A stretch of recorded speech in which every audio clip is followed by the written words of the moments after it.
The Adventures of Tom Sawyer by Mark Twain. Chapter 21. Eloquence and the Master's Gilded Dome. Vacation was approaching. The schoolmaster, always severe, grew severer and more exacting than ever, for he wanted the school to make a good showing on examination day. His rod and his ferule were seldom idle now, at least among the smaller pupils. Only the biggest boys and young ladies of 18 and 20 escaped lashing. Mr. Dobbin's lashings were very vigorous ones, too, for although he carried under his wig a perfectly bald and shiny head, he had only reached middle age, and there was no sign of feebleness in his muscle. As the great day approached, all the tyranny that was in him came to the surface. He seemed to take a vindictive pleasure in punishing the least shortcomings. The consequence was that the smaller boys spent their days in terror and suffering, and their nights in plotting revenge. They threw away no opportunity to do the master a mischief, but he kept ahead all the time.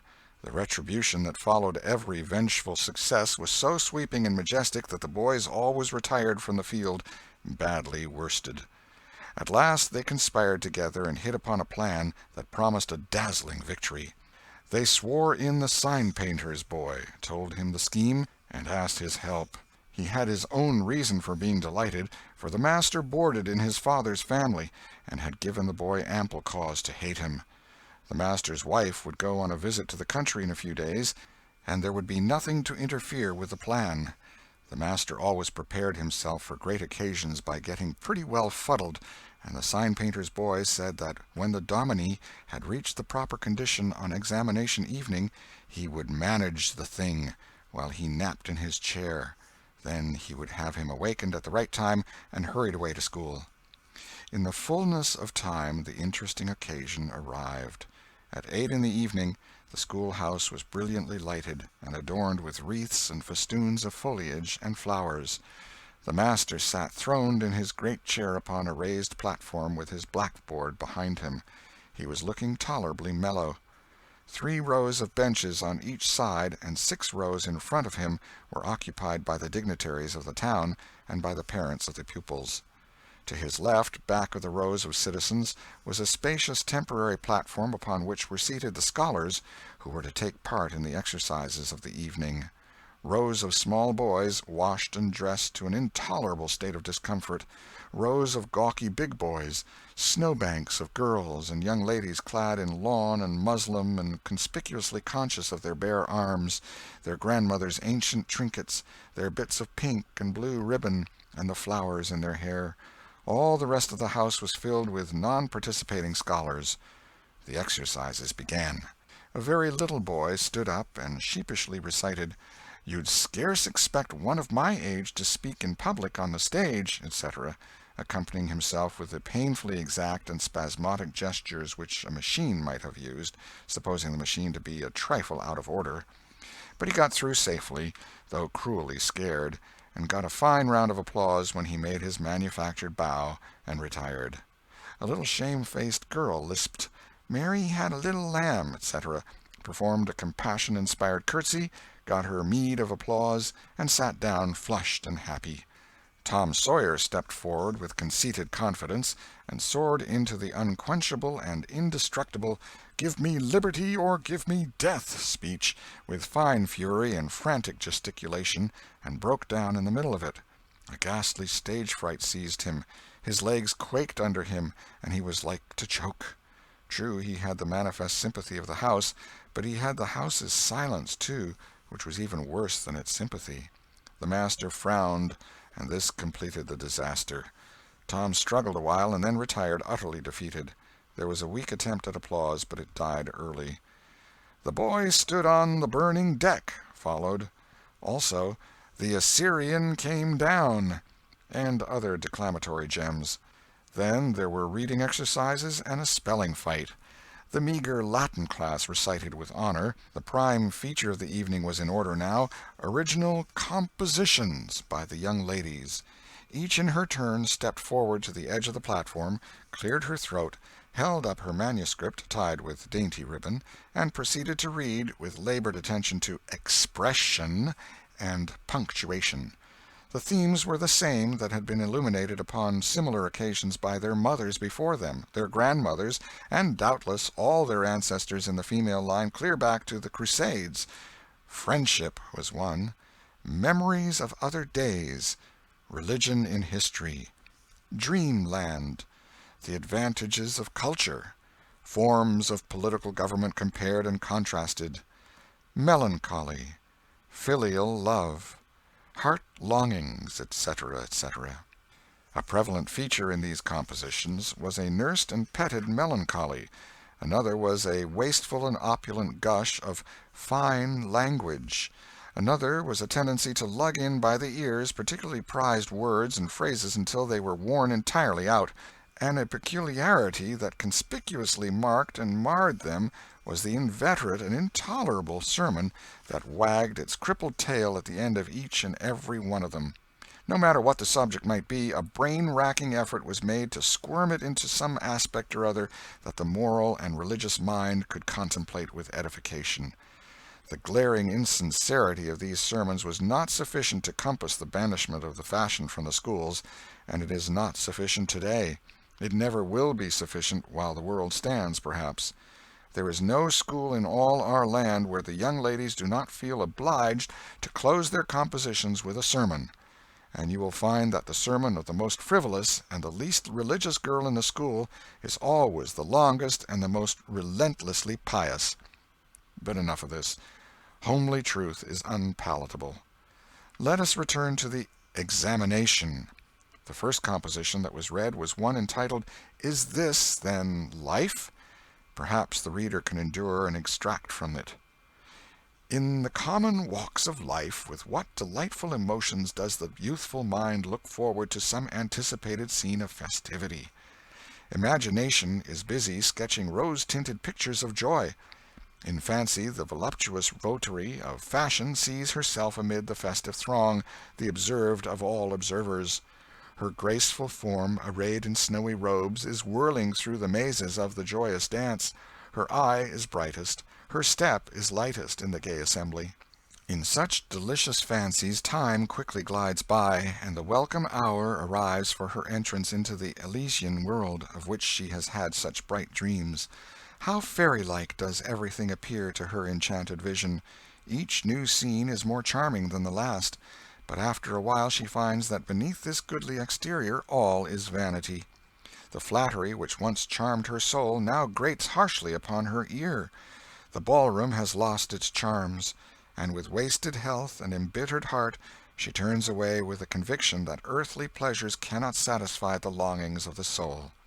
And so forth and so on. There was a buzz of gratification from time to time during the reading, accompanied by whispered ejaculations of "How sweet! How eloquent! So true!" etc., and after the thing had closed with a peculiarly afflicting sermon, the applause was enthusiastic. Then arose a slight, melancholy girl, whose face had the interesting paleness that comes of pills and indigestion, and read a poem. 2 stanzas of it will do. A Missouri Maiden's Farewell to Alabama. Alabama, good-bye, I love thee well, but yet for a while do I leave thee now. Sad, yes, sad thoughts of thee my heart doth swell, and burning recollections throng my brow, for I have wandered through thy flowery woods, have roamed and read near Tallapoosa's stream, have listened to Talissee's warring floods, and wooed on Coosa's side Aurora's beam. Yet shame I not to bear an o'erfull heart, nor blush to turn behind my tearful eyes. 'Tis from no stranger land I now must part, 'tis to no stranger's left I yield these sighs. Welcome and home were mine within this state, whose vales I leave, whose spires fade fast from me, and cold must be mine eyes, and heart, and tet, when, dear Alabama, they turn cold on thee. There were very few there who knew what "tet" meant, but the poem was very satisfactory nevertheless. Next appeared a dark-complexioned, black-eyed, black-haired young lady, who paused an impressive moment, assumed a tragic expression, and began to read in a measured, solemn tone. A vision. Dark and tempestuous was night. Around the throne on high not a single star quivered, but the deep intonations of the heavy thunder constantly vibrated upon the ear, whilst the terrific lightning revelled in angry mood through the cloudy chambers of heaven, seeming to scorn the power exerted over its terror by the illustrious Franklin. Even the boisterous winds unanimously came forth from their mystic homes, and blustered about as if to enhance by their aid the wildness of the scene. At such a time, so dark, so dreary, for human sympathy my very spirit sighed, but instead thereof, "My dearest friend, my counselor, my comforter and guide, my joy in grief, my second bliss in joy," came to my side. She moved like one of those bright beings pictured in the sunny walks of fancy's Eden by the romantic and young, a queen of beauty unadorned save by her own transcendent loveliness. So soft was her step, it failed to make even a sound, and but for the magical thrill imparted by her genial touch, as other unobtrusive beauties, she would have glided away unperceived, unsought. A strange sadness rested upon her features, like icy tears upon the robe of December, as she pointed to the contending elements without, and bade me contemplate the two beings presented.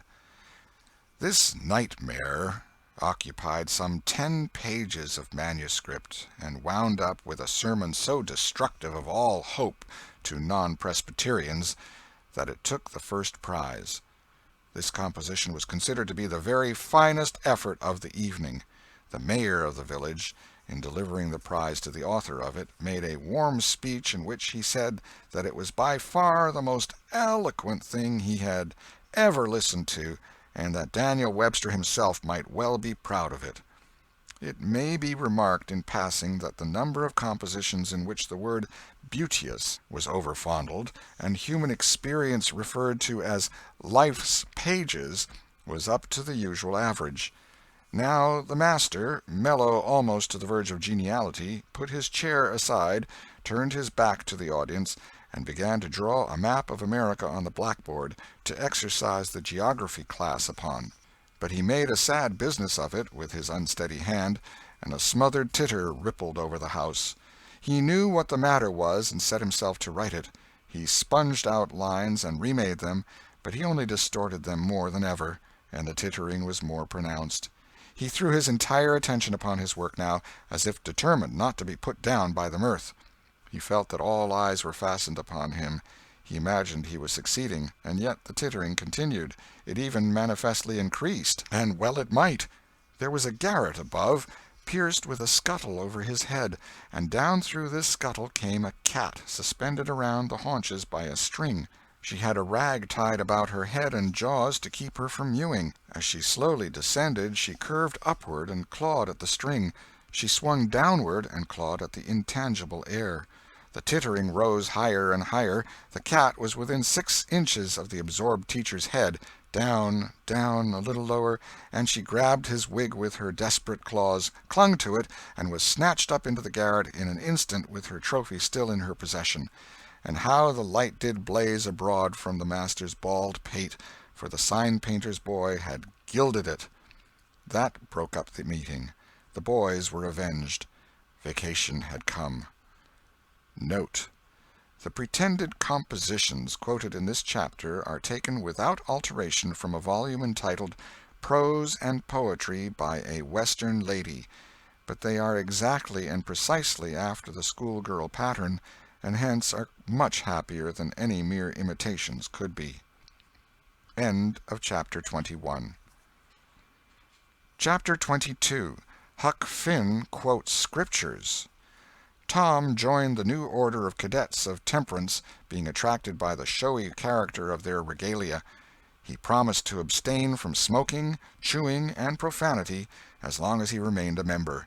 Now he found out a new thing, namely, that to promise not to do a thing is the surest way in the world to make a body want to go and do that very thing. Tom soon found himself tormented with a desire to drink and swear. The desire grew to be so intense that nothing but the hope of a chance to display himself in his red sash kept him from withdrawing from the order. 4th of July was coming, but he soon gave that up, gave it up before he had worn his shackles over 48 hours, and fixed his hopes upon old Judge Fraser, justice of the peace, who was apparently on his deathbed and would have a big public funeral, since he was so high an official. During 3 days Tom was deeply concerned about the judge's condition and hungry for news of it. Sometimes his hopes ran high, so high that he would venture to get out his regalia and practice before the looking-glass. But the judge had a most discouraging way of fluctuating. At last he was pronounced upon the mend, and then convalescent. Tom was disgusted, and felt a sense of injury, too. He handed in his resignation at once, and that night the judge suffered a relapse and died. Tom resolved that he would never trust a man like that again. The funeral was a fine thing. The cadets paraded in a style calculated to kill the late member with envy. Tom was a free boy again, however. There was something in that. He could drink and swear now, but found to his surprise that he did not want to. The simple fact that he could took the desire away and the charm of it. Tom presently wondered to find that his coveted vacation was beginning to hang a little heavily on his hands. He attempted a diary, but nothing happened during 3 days, and so he abandoned it. The first of all the Negro minstrel shows came to town, and made a sensation. Tom and Joe Harper got up a band of performers and were happy for 2 days.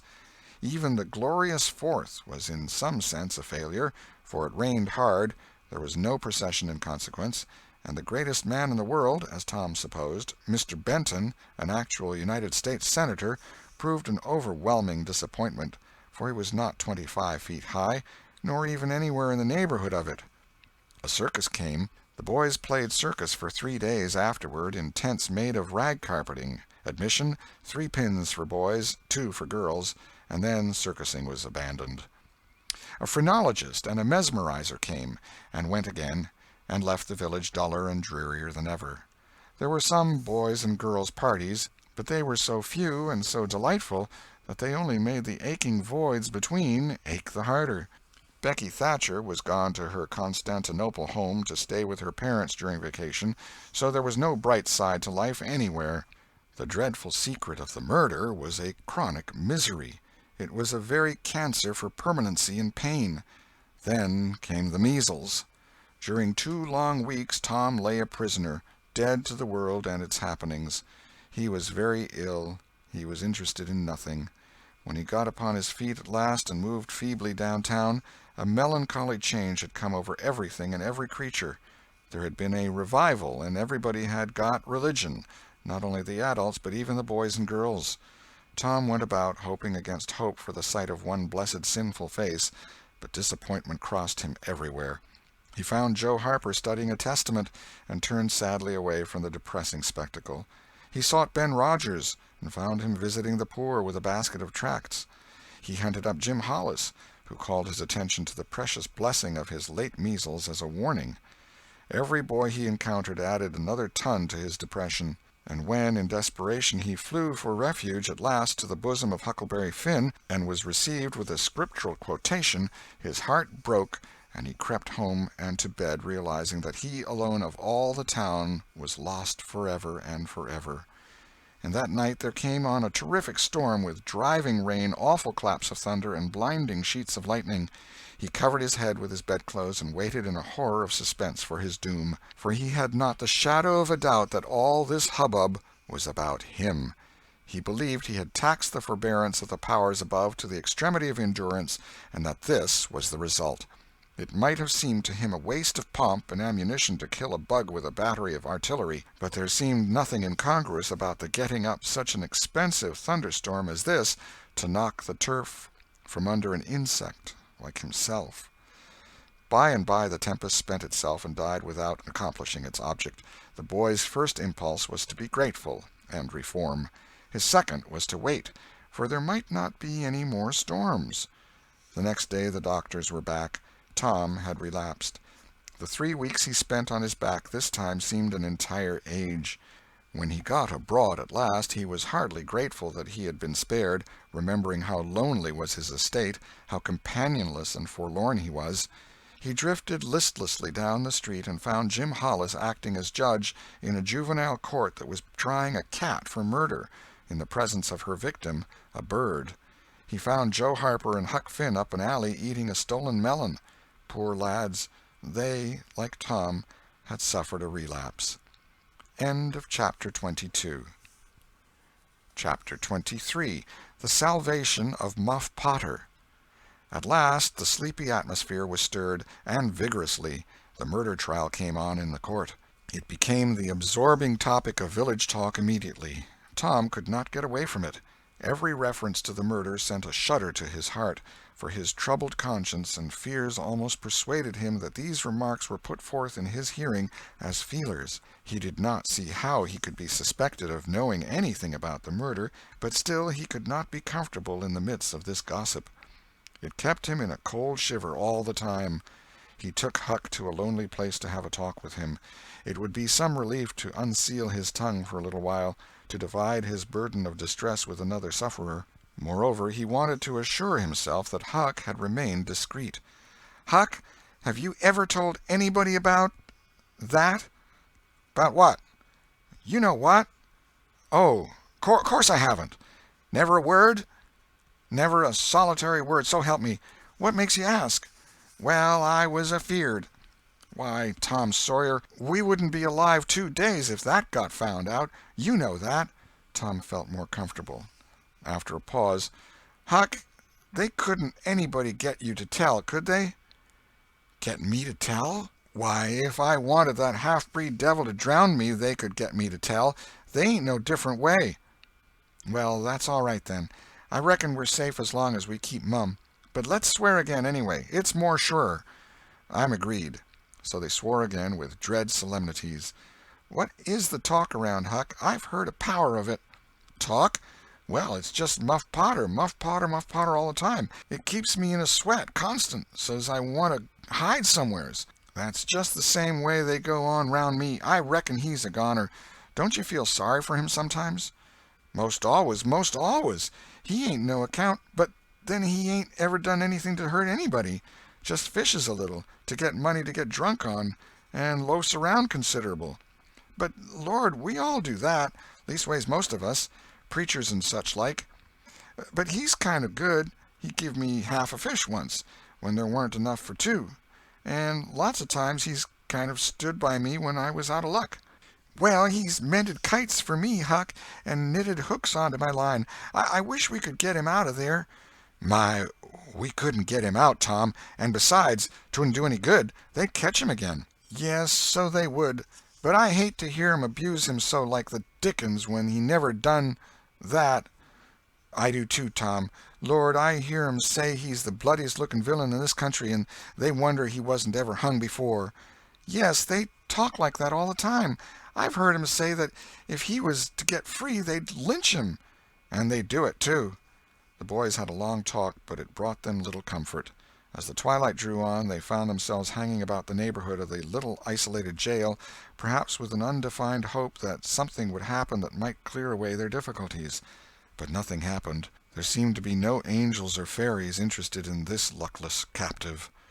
The boys did as they had often done before, went to the cell grating and gave Potter some tobacco and matches. He was on the ground floor, and there were no guards.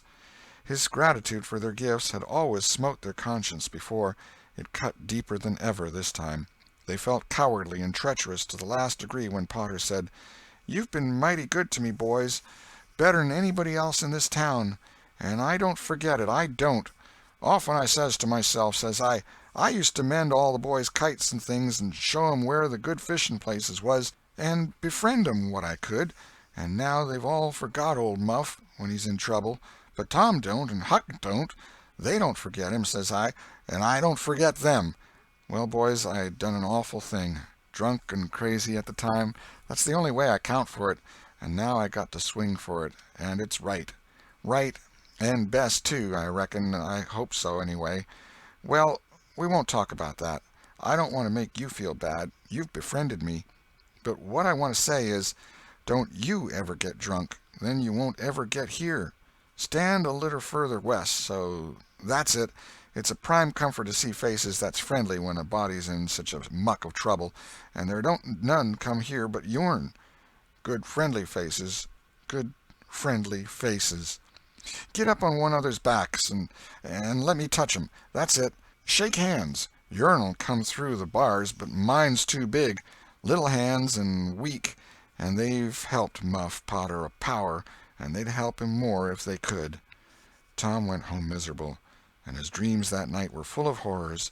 The next day and the day after he hung about the courtroom, drawn by an impossible, irresistible impulse to go in, but forcing himself to stay out. Huck was having the same experience. They studiously avoided each other.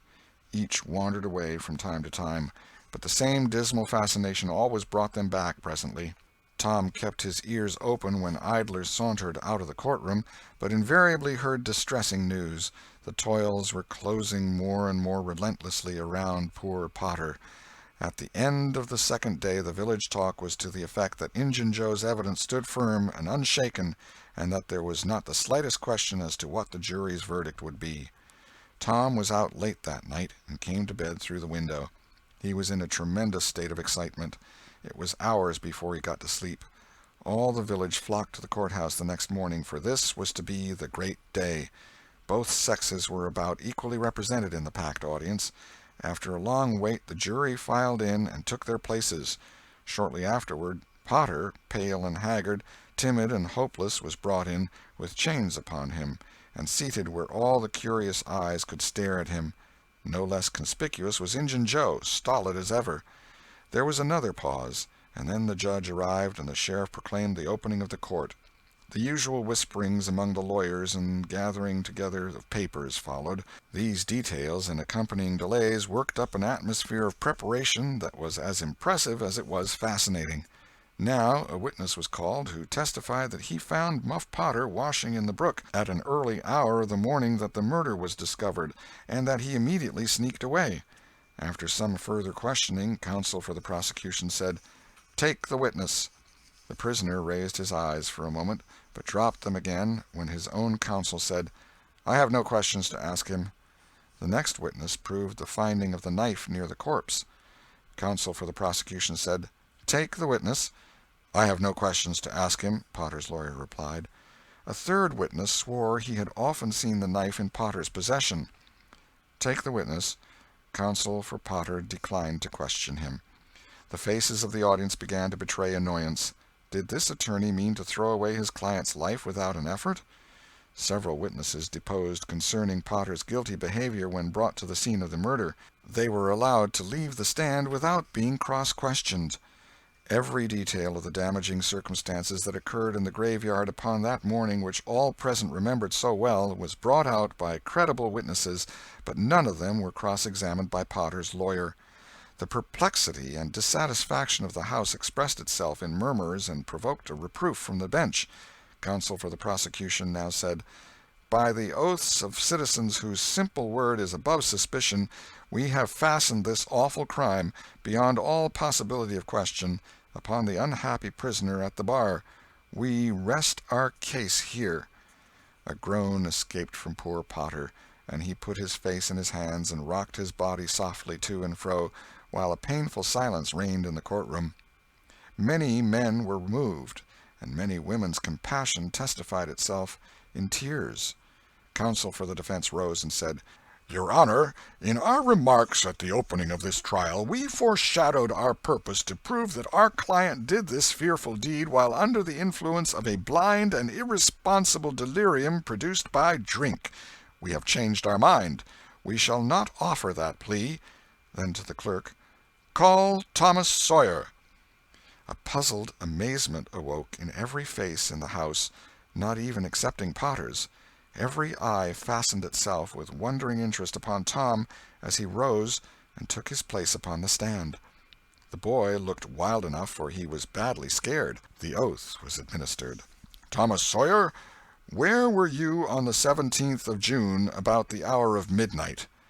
Tom glanced at Injun Joe's iron face, and his tongue failed him. The audience listened breathless, but the words refused to come.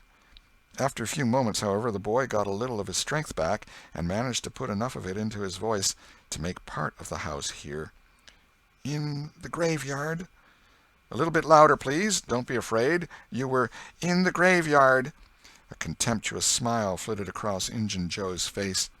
Were you anywhere near Horse William's grave?" "Yes, sir." "Speak up, just a trifle louder. How near were you?" "Near as I am to you." "Were you hidden or not?" "I was hid." "Where?" "Behind the elms that's on the edge of the grave." Injun Joe gave a barely perceptible start. "Anyone with you?" "Yes, sir. I went there with—" Wait a moment. Never mind mentioning your companion's name. We will produce him at the proper time. Did you carry anything there with you?"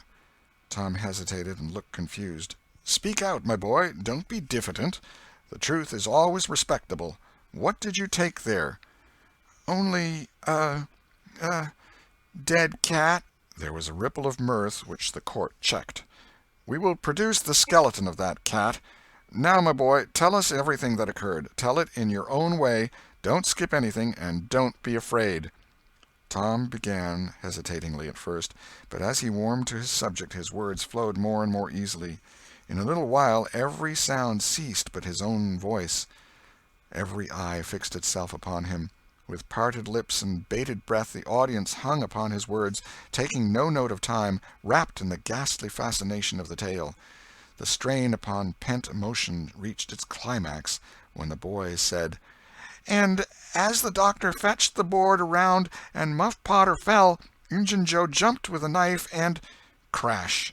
Quick as lightning the half-breed sprang for a window, tore his way through all opposers, and was gone. End of chapter 23.